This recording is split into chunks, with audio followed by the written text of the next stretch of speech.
ও যুবক ভাই, অন্তরের কান লাগাইয়া শোনো, দেখো দুই এক ফোঁটা চোখের পানি ফালাইয়া আখিরি মোনাজাতে বিদায় হতে পারো কিনা। ও পর্দার অন্তরালার মা বোনেরা, মাইকের আওয়াজ কানে যায় মা, এমন একটা সময় আসবে আপন সন্তান মরণের আগে মুখের ভেতরে চামিচ দিয়া পানি দিবে মা, দুই গাল বেবে পানিগুলি জমিনে গড়ায় গড়ায় পড়বে। সন্তান বলবে তাকাইয়া দেখ মা পানি গিলে না, তাকাইয়া দেখ আমার মার শরীরটা ঠান্ডা হয়ে গেছে, তাকায় দেখ মা চক্ষু খোলে না, তাকায় দেখ মা কথাও বলে না, মার হাত পাওয়া বস, কে কোথায় আছো দেখা যা, আমার মা নাই আমার বাবাও নাই, তোরা কে কোথায় আছো? হঠাৎ আওয়াজ দিয়া বলবে বাসকাট, বড়ই পাতা দিয়া গরম পানি কর, কাফনের কাপড় আনতে বাজারে যা, তাড়াতাড়ি 3.5 হাত ঘর কর, দেরি করিস না, তাড়াতাড়ি কইরা মশারি টানায়া নাকে কানে তুলা ঢুকাইয়া জীবনের শেষ গোসল দে। ও মা, যেই নাকের মধ্যে ফুল, এই ফুল মাগো নাকে থাকবে না, কানের মধ্যে দুল মাগো থাকবে না, গলার মধ্যে চেইনার সার মাগো থাকবে না, পায়ের মধ্যে নুপুর থাকবে না, সুন্দর রঙিন কাপড় থাকবে না। ও মা, গোসল দিয়া কাপন পড়াইয়া জানাজা দিয়া কবরে রাইখা সবাই অন্ধকারে গিয়ে আলো জ্বালাবে। ও মা, আপনার আমার কবরের হালাত কি হবে? ওই কবরে যদি যারা পরিমাণ গুনাহ নিয়াও যায়, ওই কবরের দুই পার্শ্বের মাটি এমন জোরে চাপ মারবে, পাঁজরের হাড্ডিগুলি চুরমার হয়ে যাবে। কবরের মধ্যে 70 থেকে 99টা সাপ জমা হইয়া কমরে গলায় পায়ে পেঁচাইয়া পেঁচাইয়া কামড়াতে থাকবে। কবরে একজন ফেরেশতা আসবে মাগো, কানেও শুনবে না, চোখেও দেখবে না, কথাও বলতে পারবে না, তার মানে বোবা, বয়রা, অন্ধ। কেন তারে অন্ধ কইরা কবরে হাতে গুরজা দিয়া পাঠাবে? কেন বোবা কইরা তারে হাতে গুরজা দিয়া পাঠাবে? কেন তারে বয়রা কইরা কবরে পাঠাবে? কারণ চোখে চোখ পড়লে মায়া লাগে, এজন্য অন্ধ করে পাঠাবে, যেন ফেরেশতা তারে না দেখে। ও ভাই, আর তো না চিৎকার কান্নার আওয়াজ কানে শুনলে মায়া লাগে, মায়া, এজন্য ফেরেশতাকে বয়রা করে পাঠাবে, চিৎকারের আওয়াজ যেন ফেরেশতার কানে না যায়, এজন্য বোবা করে পাঠাবে। কথায় কথা, কথায় কথা, কথার উপরে কথা বললেই মায়া লাগে, মায়া লাগে।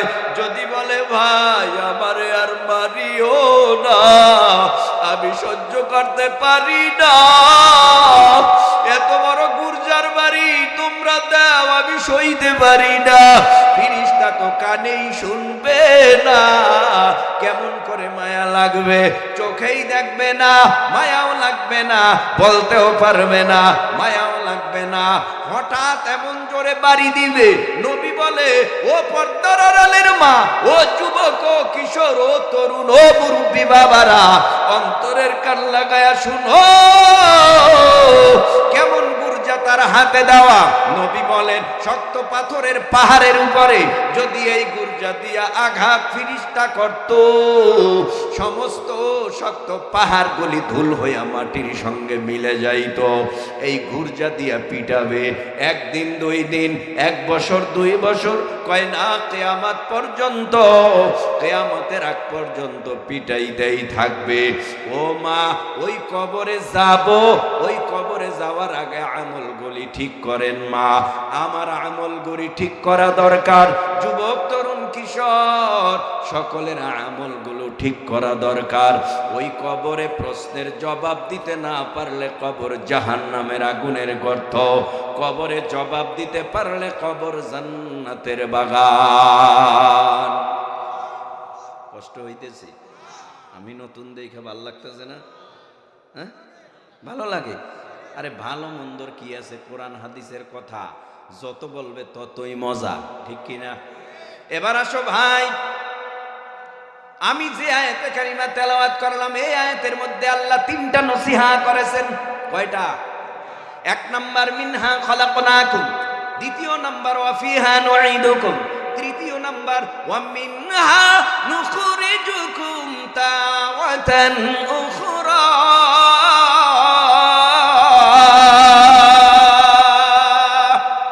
আল্লাহ বলেন মিনহা খলাকনাকুম, তোমাদেরকে আমি আল্লাহ মাটির দ্বারা বানাইলাম।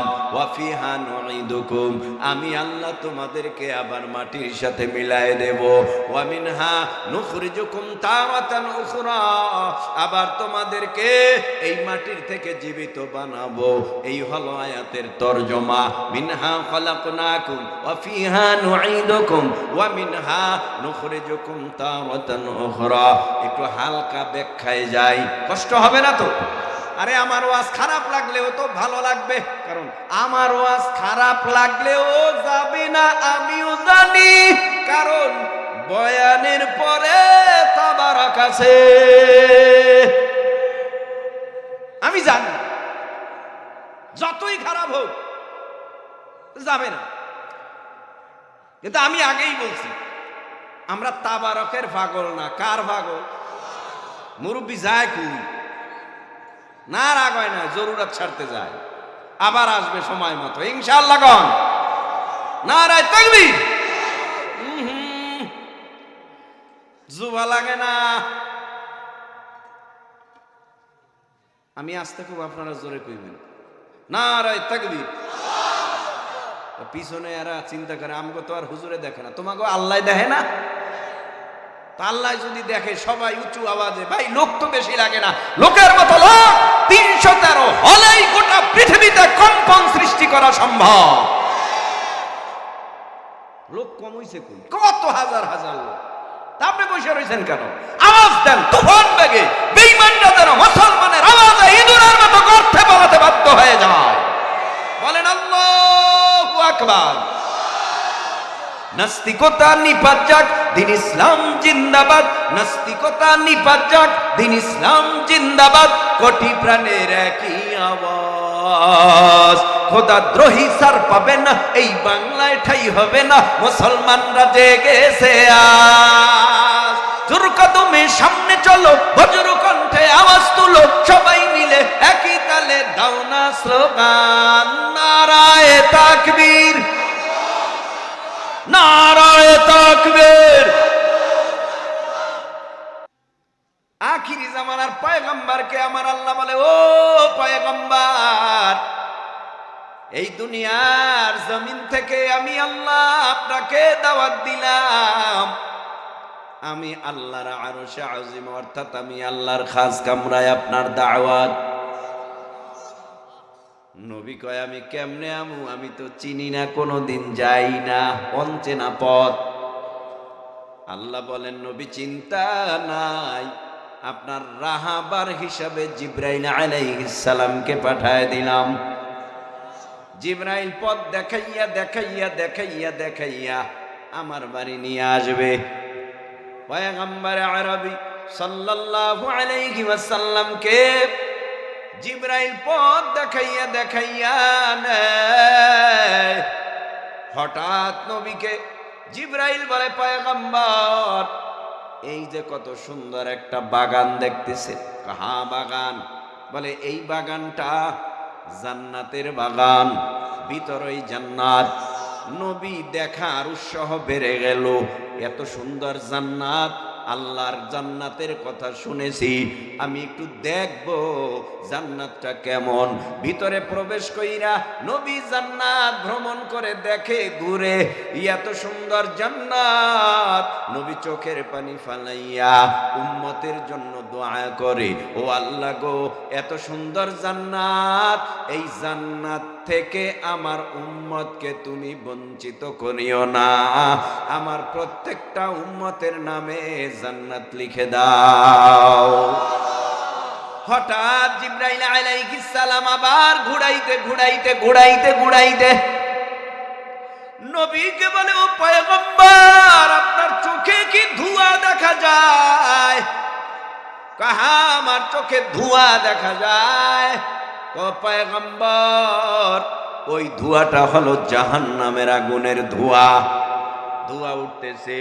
নবী বলেন, ওই ধোঁয়া জাহান্নামের ধোঁয়া। আল্লাহ, জাহান্নাম কাছাকাছি যাওয়ার পর নবী দেখতেছে জাহান্নামের ভিতর থেকে চিল্লির আওয়াজ, কান্নার আওয়াজ, বাঁচাও বাঁচাও বাঁচাও বাঁচাও বাঁচাও বাঁচাও বাঁচাও বলে আওয়াজ। পয়গম্বর আরবি সাল্লাল্লাহু আলাইহি ওয়াসাল্লাম আওয়াজ শুইনা দেখতেছে জাহান্নামের আগুন এত বড় লেলিহান শিখা উঁচু উঁচু হইয়া বেঈমানদেরকে, নাফরমানদেরকে পুড়তেছে। নবী চোখের পানি ফালাইয়া কান্না করে আর বলে, আল্লাহ, এত বড় ভয়ানক জাহান্নামের আগুন আমার উম্মত সহ্য করতে পারবে না। আল্লাহ, তুমি আমার উম্মতকে এই ভয়ানক জাহান্নামের আগুন থেকে বাঁচায়া দাও। চোখের পানি ফেলে কান্না করে।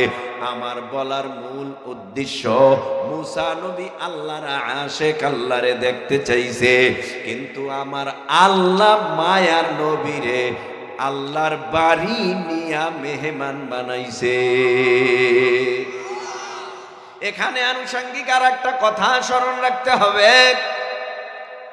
মুসা নবী সামান্য যাররা পরিমাণ নূরের তাজাল্লি সহ্য করতে পারে না, কিন্তু আমার নবীকে 70,000 নূরের পর্দা পারি দিয়া মায়ার নবীকে আমার আল্লাহর খাস কামরায় বসাইয়া দুই বন্ধু গোপনে মজার আলোচনা হয়। কি মনে করছেন কেমন নবী? আর এই নবীর উম্মতের পাওয়ার কি? নবী কয় আমার মেরাজ হইছে সরাসরি, আর আমার উম্মতের মেরাজ হইবে নামাজের মাধ্যমে। আমার উম্মত নামাজে দাঁড়ায় গেলেই মেরাজ, নামাজে দাঁড়ায় গেলেই উম্মতের সাথে আমার দেখা হয়। সুবহানাল্লাহ। বুঝবেন কেমনে? নামাজই তো পড়েন না, বুঝবেন কেমনে? সেজদাই তো দেন না। কি সেজদা দেন আপনি? কি রুকু দেন আপনি? আমি কি সেজদা দেই আপনি? আমি? ওরে ভাই রে, রুকু দিলে তো আর রুকু থেকে কোমরটা সোজা হয় না।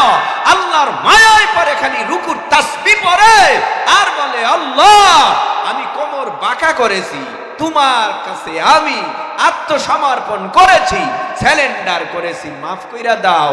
আল্লাহ তখন রুকুকারীর পিঠে হাত বুলাইয়া দিয়া কয়, এ আমার গোলাম, তুই আমি আল্লাহর দরবারে কোমর বাঁকা করিয়া রুকু করিস, আমি আল্লাহ তোর উপরে খুশি হইলাম, যা আমি আল্লাহ খুশি হইয়া তোর জীবনের সব গুনাহ মাফ করে দিলাম। সেজদা দিল গুনাহ মাফ, রুকু দিল গুনাহ মাফ। তার মানে যেইভাবে নামাজ পড়লে মেরাজ হয়, আল্লাহর দিদার হয়, ওইভাবে আমার আপনার নামাজ পড়ার দরকার আছে না নাই? ভাই কেমনে বুঝাইতাম? বুঝাইতে গেলে আবার অনেকে সমালোচনাও করে। কিভাবে? যেমন দুনিয়ার জমিনের মধ্যে MA pass, BA pass, IA pass, matric pass, আলেম পাস, দাখিল পাস, ফাজিল পাস, কামেল পাস। দুনিয়ার জমিনের মধ্যে একজন হাফিজ হইবা, উস্তাদ ছাড়া হওয়া যাবে না।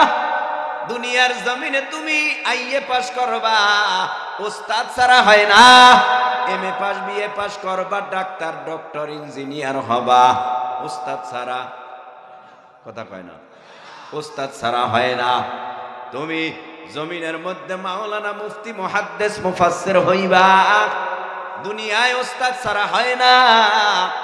দুনিয়ার মধ্যে যদি তুমি আল্লাহর পাগল হইতে চাও, মারেফতের লাইনে একজন ওস্তাদ হক্কানি পীর ছাড়াও সম্ভব না। উস্তাদ লাগবে তরিকার লাইনে। তরিকার লাইনে উস্তাদ যদি আহলে হক একজন পিশাব না হয়, তাহলে কোনদিন মঞ্জুলে মাকসুদে পৌঁছা সম্ভব? হাজিয়ে মিল্লাত মুজাদ্দিদুল মিল্লাত আল্লামা আশরাফ আলী থানভী রাহমাতুল্লাহি আলাইহি, কাসেম নানুতুবি রাহমাতুল্লাহি আলাইহি, মাহমুদুল হাসান দেওবন্দি রাহমাতুল্লাহি আলাইহি, রশিদ আহমদ গঙ্গোহী রাহমাতুল্লাহি আলাইহি, এই উপমহাদেশের মধ্যে বড় বড় চারজন আলেম। কাসেম নানুতুবি কত বড় আলেম, মাহমুদুল হাসান দেওবন্দি রাহমাতুল্লাহি আলাইহি কত বড় আলেম, আল্লামা আশরাফ আলী থানভী রাহমাতুল্লাহি আলাইহি কত বড় আলেম, রশিদ আহমদ গঙ্গোহী রাহমাতুল্লাহি আলাইহি কত বড় আলেম। তারা সবাই চলে গেল হাজী এমদাদুল্লাহ মুহাজিরে মক্কি রাহমাতুল্লাহি আলাইহির সোহবতে। বলে হাজী সাহেব তাদের মতো বড় আলেম না, হাজী এমদাদুল্লাহ মুহাজিরে মক্কি বড় আলেম না। তারপরেও তারা গেল হাজী সাহেবের কাছে, হাত বুলাইয়া দিয়া কয়, ও হাজী সাহেব আপনি আমার শায়েখ, আমাদের শায়েখ, আমাদেরকে বায়াত করেন। আমরা এত বড় আলেম, নামাজ পড় যেইভাবে পড়া দরকার পড়ি ঠিক, আধ্যাত্মিক জগতের নামাজ আমি পাই না, মজা পাই না। শায়েখ ডেকে কয়, তোমাদের মতো এত বড় বড় হাস্তি আলেমদেরকে আমি মুরিদ করতে পারবো না, কারণ আমার এলেম কম। বলে আপনার এলেম কম হতে পারে, আপনার বাতিনি এলেম, তার মানে আপনার মারেফতিল লাইনে আপনার এলেম অনেক বেশি। হুজুর আমরা আপনার দরবার ছাড়ব না, আপনি আমাদেরকে মুরিদ বানায় দেন। তো মুরিদ হয়ে গেছে। এবার আশরাফ আলী থানভী কেমন আলেম? আশরাফ আলী থানভী কয়, আমি নিজ হাতে কিতাব লিখেছি 1000-এর উপরে, এই 1000-এর উপরে নিজে লিখছে কিতাব আল্লামা আশরাফ আলী থানভী রাহমাতুল্লাহি আলাইহি। কত বড় জ্ঞানের পাহাড় আশরাফ আলী থানভীর ভিতরে। আশরাফ আলী থানভীর এই লিখিত কিতাব, বহু কিতাব কওমি মাদ্রাসার দরসেও পড়ানো হয়। আশরাফ আলী থানভী কয়, আমি শায়েখের হাতে বয়াত হওয়ার আগে আমার অন্তরের ভাবনা ছিল একরকম, শায়েখের কাছে মুরিদ হওয়ার পর আমার অন্তরের ভাবনা হলো আর এক রকম। তার মানে আমি ইবাদত কইরা যত না আগে মজা পাইতাম, তার থেকে এখন 1000 গুণ বেশি মজা ভাই। কাসেম নানুতুবিও তা কয়, রশিদ আহমদ গঙ্গোহীও তা কয়। কারণটা কি ভাই? সাধারণ একটু উদাহরণ দিয়া বলি, যে যেই পীরের মুরিদেই হন না কেন আমার কোনো অসুবিধা নাই। যারা চরমনাই যান, চরমনাই যাওয়ার আগে আপনার আমল আখলাকের কি অবস্থা ছিল, চরমনাই যাওয়ার পরে আপনার আমল আখলাকের কি অবস্থা, এখনো চরমনাই যাওয়ার পরেও একদলের আমল আখলাক ভালো হয়েছে, হঠাৎ এখন আবার খারাপ। কারণটা কি? ভালো হয়েছে শায়েখের হাতে হাত লাগানোর পর ঠিকভাবে আমল করে, এখন দেখি হঠাৎ ফজরের পরে জিকির নাই, মাগরিবের পরের জিকির নাই, আল্লাহওয়ালাদের কিতাবের তালিম নাই, জমিনের মধ্যে সাপ্তাহিক হালকায় জিকিরও নাই, মাসিক ইস্তেমা নাই, চরমনার জমিনেও যায় না। কি আজীব কথা! ওস্তাদের হুকুম মানো না, ওস্তাদ যা বলে তা করো না। না করার কারণে তুমি প্রথম সবক আদায় করছো, এখন যখন ওস্তাদের দেওয়া সবক আদায় বন্ধ করে দিছো, এখন তোমার ভেতরটা সেই আগের মতোই হয়ে গেছে, এখন তুমি ইবাদতেও মজা পাও না। এই লাইনে একটু কথা বললাম, খারাপ লাগছে?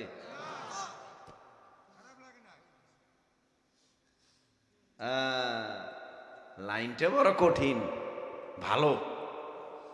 তবে এই লাইনে থাকলেই তো তাহাজ্জুদে দাঁড়ানো হয়।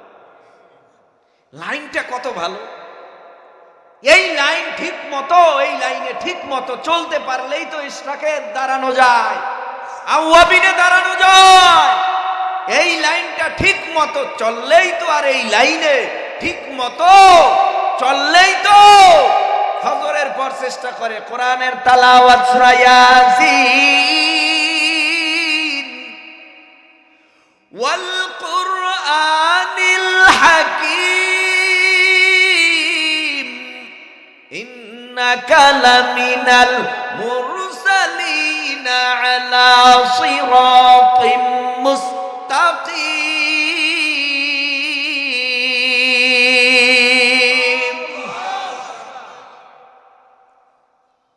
আফজালুজ যিকরি লা ইলাহা ইল্লাল্লাহ, আফজালুজ যিকরি তিলাওয়াতিল কুরআন। উত্তম জিকির লা ইলাহা ইল্লাল্লাহ, উত্তম তালাওয়াত আল্লাহর কোরআনের তালাওয়াত, উত্তম জিকির। এটাও উত্তম, ওটাও উত্তম, ঠিক না? কি আপনাদের কষ্ট হইতেছে? মাথা ঝুলাইবেন না। জবান দিছে আল্লাহ কথা বলার জন্য, কথা বলবেন। যে আল্লাহ জবান দিয়ে কথা বলার ক্ষমতা দিছে, সে আল্লাহ এখনো আছে না নাই? আরো জোরে জোরে জোরে। ইচ্ছা করলে আল্লাহ জবানটা সেকেন্ডের ভেতরে বন্ধ করে বোবা বানাতে পারে, এই ক্ষমতা তার নাই? এই জমিনের মধ্যে হাত দুটা ছিল ভালো, হঠাৎ দেখি হাত নাড়াইতে পারে না, স্ট্রোক করছে বলে স্ট্রোক। হ্যাঁ, মুখ দেখি বাঁকা, হাঁটতে পারে না, অন্যের সাহায্য নিয়ে হাঁটে, ডানে বামে ঘুরতে পারে না, এইদিকেই তাকাইয়া তাকাইয়া হাঁটে। যে আল্লাহ ক্ষমতা দিছে, ধরার ক্ষমতা, বলার ক্ষমতা, দেখার ক্ষমতা, হাঁটার ক্ষমতা, শোনার ক্ষমতা, ও যুবকের দল, ওই আল্লাহ এখনো আছে। ইচ্ছা করলে আমার আল্লাহ সেকেন্ডের ভেতরে তোমার আমার শক্তি দুর্বল বানায়া এ জমিনের মধ্যে প্যারালাইসিসের মতো রোগ দিয়া ঘরে ঘুম পাড়াইতে পারে।